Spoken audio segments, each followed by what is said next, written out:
Hey guys, welcome to the video. Salt here. For those of you who don't know me, I'm an LR5 with over 7,000 hours in Warframe, and I've played pretty continuously for the past 5 or 6 years in the game. And so Warframe's pretty much my main game.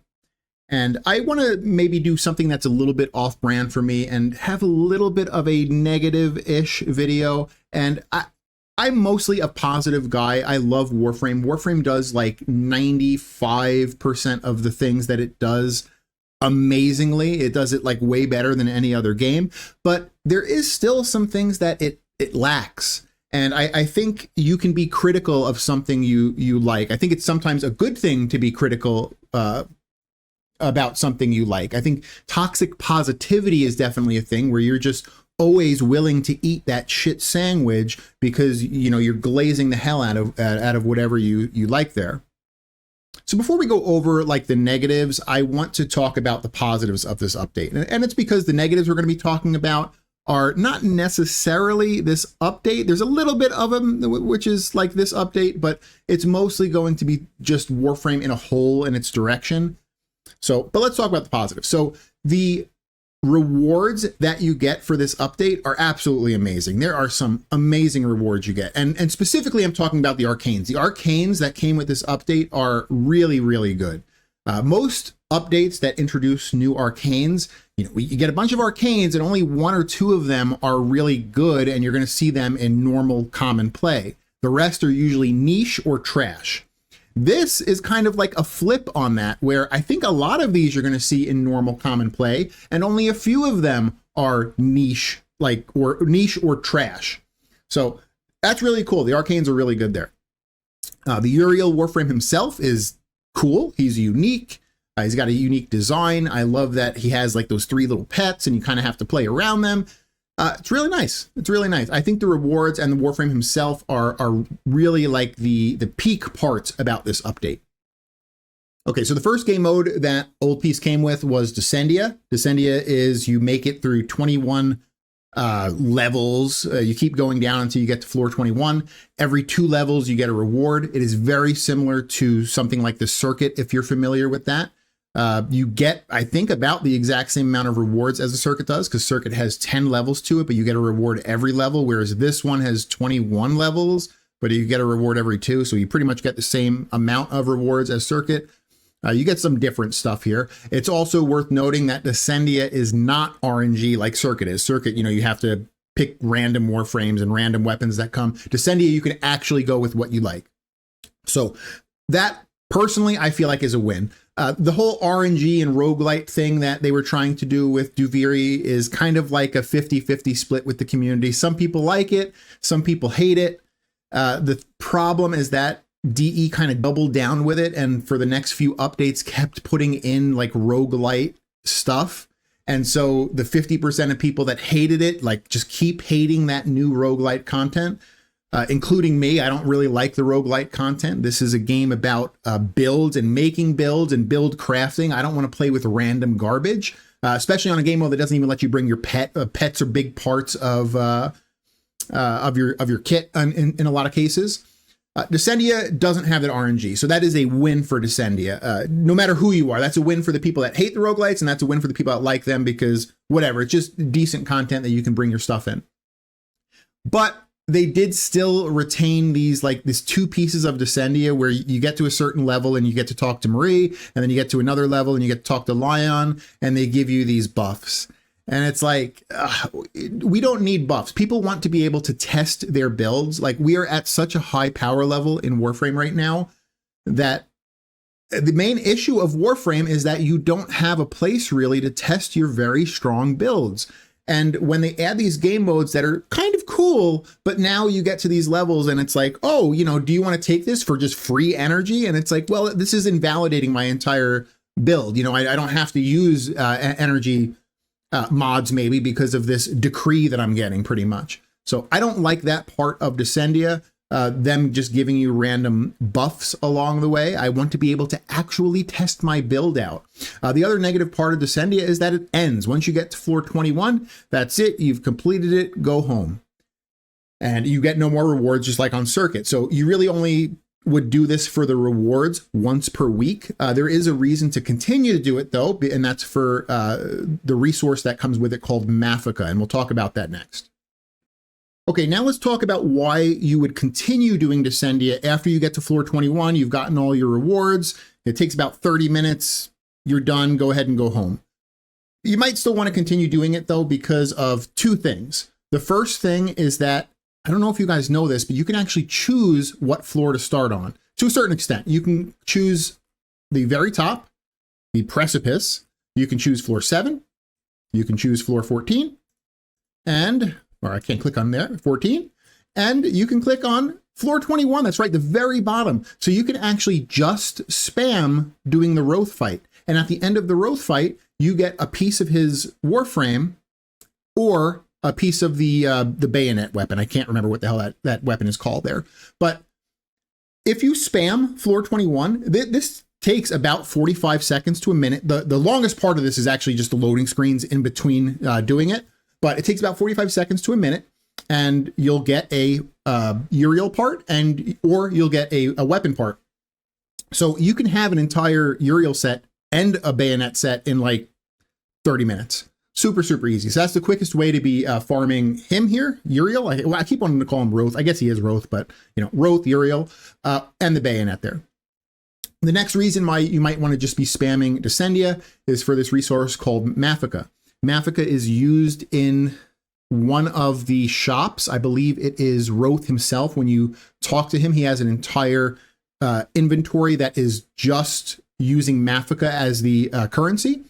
And that's including all of the arcanes. So you can 21 stack all of the arcanes. You can, I think there's scenes in it. Most people don't care about the scenes, but there's arcanes, there's like weapons, and I think his blueprints are there too if you don't get lucky getting them from this here or doing it from the other game modes.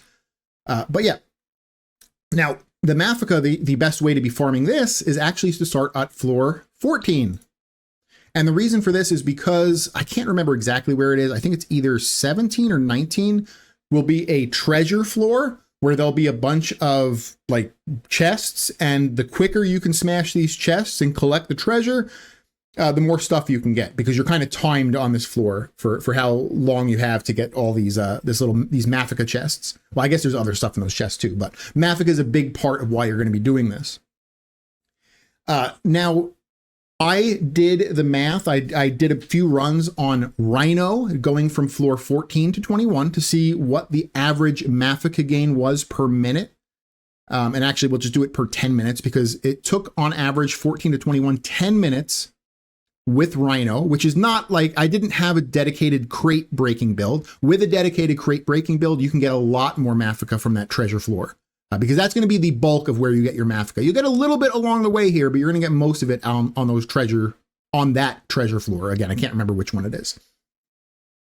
So with Rhino, which is just, a basic Warframe, it takes 10 minutes. And on average, I was getting 20 MahiCG without a booster. With a booster, that'd be more like 40 MahiCG. And I did the math to see how long it would take to completely max out all of the items in Uriel's shop or Wroth's shop. Except for scenes, because some people don't care about the scenes, but every item, including 21 stacking all the arcanes, it would take doing this for 15 hours without a booster or 7.5 hours with a booster. And again, this math is with using just a Rhino, which is not the most efficient frame to be doing this with, and not with a dedicated crate breaking build. So you could definitely make that a lot quicker with maybe a more efficient Warframe and a more efficient like crate breaking build for when you get to that treasure floor. Okay, the second piece of content that came out with the new piece or the old piece, whatever the hell it's called, is this Parita Rebellion content. And this, I think, is kind of like the loser of the two game modes. It's very pretty and it's very thematic, and that's probably why DE chose to show this one off when they did the big showcase. But actually how it plays out is pretty doo-doo. So it's a big open world-ish area, and you're just going around doing random bounties, and every time you complete one of these random bounties, you're getting a decree. It's a decree you can't pick, so it's not exactly like Duviri, but it kind of is. And to me, that's an issue. Again, we're trying to test our builds. We want to see how our builds are stacking up against other people's builds and, you know, how good it is. And you can't do that when you're just collecting decrees all the time. You know, if someone's showing off their Rhino build or Wisp build and they're sitting in a Duviri with 10 decrees on, I'm not going to take that seriously, because that's not really how the Warframe feels. It's just random crap decrees that you have on. And you have the same thing here with the Praetor Rebellion, where you just get random buffs throughout it, which is fun, I guess, for the first 1 or 2 times you do it, but you're not able to actually test your frames, which leads us to the next point, and that's all 3 of these are embarrassingly easy, even on Steel Path. The bosses are embarrassingly easy. All of the bosses in all 3 of these can be finished in 2 seconds or less. 2 seconds or less. That's right. Even the one that was showcased, that's this big, gigantic, like 30-story tall Eidolon, is a 2-second boss. The first time I fought him, I thought my game was bugging out, because like he was gone in 2 seconds. I'm like, oh my goodness, this is what they showcased. Like they had to switch to their ultimate for their focus school, and they shot it, and then they were still fighting it and all this stuff. And he was dead in 2 seconds. He was dead in 2 seconds. And I'm using Rhino, which is not the most damaging Warframe. I'm using an old boar build from like 2 years ago. It's not like I was using meta stuff to do this with. I was just using basic things, and all of these bosses are 2 seconds or less on Steel Path. And the trash enemies are like the actual enemies that you're fighting for the bounties are just jokes, just one shot and they're gone. So embarrassingly easy content. You're getting decrees, so you can't even test your builds. The bosses are laughable. You're going to be forced to do this content though, because this drops the resources that you need to craft those items that you got from that MahiCG shop. So, you know, you got all those blueprints from the MahiCG shop, and now you have to actually craft them. And you're going to use these resources that you get from Praetor Rebellion to do that. There's also a specific vendor, I think it's the Wisp vendor, that has other stuff that you can get with these resources here. So all in all, I think Praetor Rebellion is a kind of a loser out of these 2 game modes. Also, once you get everything you need to from Praetor Rebellion, you're pretty much done with it. You'll never go back to this content ever again. At least with Descendia, it's a once a week event that you can do for 30 minutes. Bing, bam, boom, you get a few rewards, and then you get out of there. Praetor Rebellion, there's no reason to ever come back to this content once you have the stuff built out that you need. So we went over the 2 new game modes. We went over some of the rewards you get. We haven't really gone over the new ultimates, the new focus schools, but that kind of leaves us to like the next point that I have is, why do we need it? Why do we need ultimates and new focus schools? Everything in the game right now is extremely easy. There is no piece of content, intended content in the game right now that even requires you to be build crafting. You can literally just use the DE suggested build, click the button, and that's it. You could do every single piece of Steel Path content in the game. I would go as far as to say looking up builds on YouTube or going on Overframe and looking up builds is probably the least efficient thing you could be doing, because you're going to be wasting time, and you could have, done 3 missions in that time that it took you to look up that build. There's just no hard content in the game. The only difficult content there is player-made challenges. It's not even intended content. It's just player-made challenges. Players have decided that, hey, if you do the Void Cascade mission, but you sit in there for an hour and a half, 2 hours, you can get to level cap enemies. And level cap enemies are a little bit harder than non-level cap enemies, right? Non-level cap enemies die in half a second. Level cap enemies die in 1 second. Oh my goodness, it's so much harder. So you have player made challenges that are like the hard pieces of content. And again, hard is in quotes there because it's not really that hard. Or you have disruption where people sit in there for like 3 hours until they reach level cap. You guys know what I mean there, but there's no actual intended difficult content in the game. And even the player made challenges are not difficult. So we're getting all these things that are increasing our power level, and there is no reason to be using them. There's no reason that we need them. I always say something, I have this thing that I always say where it's like Warframe is a game where 2 people argue over whether a weapon that does 101 damage or another weapon that does 102 damage is better against an enemy that has 100 health.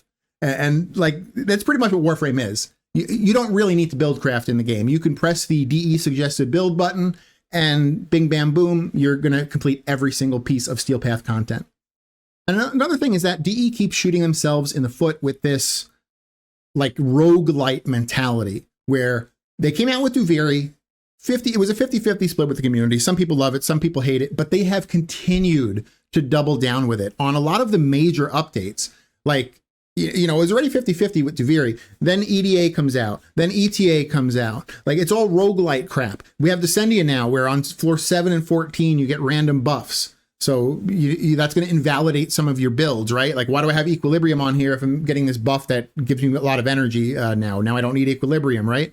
So you have a lot of this roguelite crap that like half the community doesn't like, including myself. I think Warframe's a game about build crafting. And when you add all these roguelite elements to it, you might as well just not have build crafting then. You might as well just make it an RNG game where you pick up random garbage.